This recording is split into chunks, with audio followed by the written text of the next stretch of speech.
पंथ निरपेक्ष लोकतांत्रिक गणराज्य बनाने के लिए तथा उसके समस्त नागरिकों को सामाजिक, आर्थिक और राजनीतिक न्याय, विचार, अभिव्यक्ति, विश्वास, धर्म और उपासना की स्वतंत्रता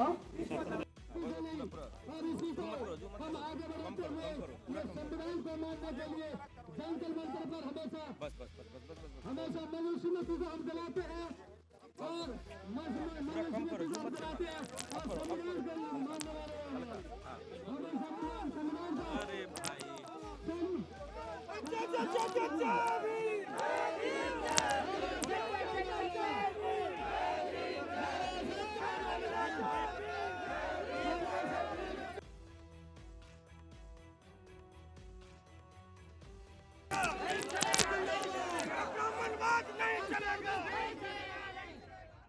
और प्रस्तावना पढ़ के यह हमने बताया कि हम भारत के संविधान को मानने वाले हैं। तुम मनुस्मृति वाले हो, हम भारत के संविधान वाले हैं। मनुस्मृति को मान कौन रहा है? मनुस्मृति को देखिए, मनुस्मृति को मान रही है संघ, मनुस्मृति को मांग रही है भाजपा। आप जाके सावरकर का स्टेटमेंट देखिए, गोलवलकर का स्टेटमेंट देखिए, मोहन भागवत का स्टेटमेंट देखिए, अमित शाह का स्टेटमेंट देखिए, ये सब लोग मनुस्मृति को के सपोर्ट में। आस्था को जलाएंगे आप? नहीं, आस्था ये किसी, मनुस्मृति सिर्फ ब्राह्मणवादी सोच का आस्था है, हिंदुओं का आस्था नहीं है। मनुस्मृति उन 2% 3% लोगों की आस्था है जो कि महिलाओं को, दलित को, शूद्र को, ओबीसी को, एससी को, एसटी को, माइनॉरिटीज को दोयम दर्जा का नागरिक समझते हैं। सिर्फ यह उनका 2 मिनट बस। रिक्लेमिंग दी स्पेस, जो ब्राह्मणिकल स्पेस है, उसको यह बहुजन मूवमेंट जो है उस स्पेस को फुलफिल कर रही है। तो ये मनुस्मृति जला के जो 1927 में अम्बेडकर जी ने अलग जगाया था, हर साल हम लोग जलाते हैं और आगे भी जलाते रहेंगे और ये कहते रहेंगे कि तुम्हारी इस ब्राह्मणवादी सोच को, तुम्हारी इस पित सत्ता वाली सोच को हम तब भी नहीं मानते थे, हम आज भी नहीं मानते हैं और हम कल भी नहीं मानने देंगे। संविधान को माथे पे लगाते हैं मोदी जी संसद में।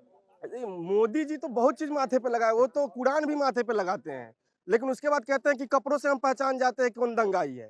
तो मोदी जी तो सब कुछ माथे पे लगाते हैं। बात ये नहीं, माथे पे लगाना नहीं, कौन अपने दिल पे लगाए हुआ है, हम लोग दिल पे लगाने वाले हैं। संविधान को हम लोग मानते हैं, जीते हैं, और आज संविधान ना होती तो मैं जेएनयू में पीएचडी नहीं कर रहा होता। मैं एक बहुजन समाज का आदमी होके अपने पूरे खानदान में पहला व्यक्ति हूँ जो कि जेएनयू में पीएचडी कर रहा हूँ। अमित शाह जी के ऊपर क्या कहेंगे? बयान अमित शाह का जो बयान है उस पर उसको इस्तीफा देना चाहिए।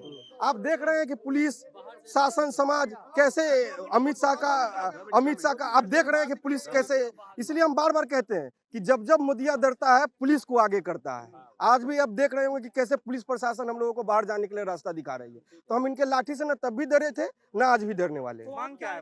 मांग है संविधान का सम्मान, मांग है कि जो ओबीसी का सीट, दिल्ली यूनिवर्सिटी में मैं असिस्टेंट प्रोफेसर की बहाली के लिए जाता हूं और ओबीसी के सीट को एनएफएस कर दिया जाता है, नॉट फाउंड सुटेबल। क्या देश का बहुजन सुटेबल नहीं है? ओबीसी, देश का SC ST OBC minority suitable नहीं है दिल्ली यूनिवर्सिटी में पढ़ाने के लिए? आप कहते हैं, एक पत्रकार कह रहे थे कि कौन मनुस्मृति मान रहा है। अरे आप टैसिट रूप से, छुपा हुआ रूप से मनुस्मृति आप हर जगह मानते हैं। जब होटल में जहानाबाद में पानी पीने गया कि युवक को जब आप लाठी डंडे से मार देते हैं, वहां भी मनुस्मृति जिंदा है। आपको जलाना सही है या विचार को मारना चाहिए? देखिए, किताब सांकेतिक रूप से जला के हम ये कह रहे हैं कि ब्राह्मणवादी विचारधारा को हम लोग मार रहे हैं। किताब जलाना एक सांकेतिक आंदोलन है, इस बात को आप लोग समझिए। वो किताब नहीं है, वो ऐसा श्लोक है जो कहता है कि नारी पशु समान है। वो ऐसा श्लोक है जो कहता है कि शूद्र कभी प्रॉपर्टी नहीं अपना सकता है। वो ऐसा किताब है जो कहता है कि ब्राह्मण, अगर कभी ब्राह्मण से गलती हो भी जाती है तो उसको सजा नहीं दिया जा सकता है। वो विचारधारा है, वो किताब नहीं है। और उस विचारधारा को जला के हमने मैसेज दिया है कि हम तुमको नहीं मानते, हम मनुस्मृति के विधान के नहीं मानते, हम मनु के विधान नहीं, भारत के संविधान को मानते। माफी चाहते हैं या सजा? माफी नहीं, इस्तीफा चाहते हैं हम। अमित शाह से इस्तीफा चाहते हैं।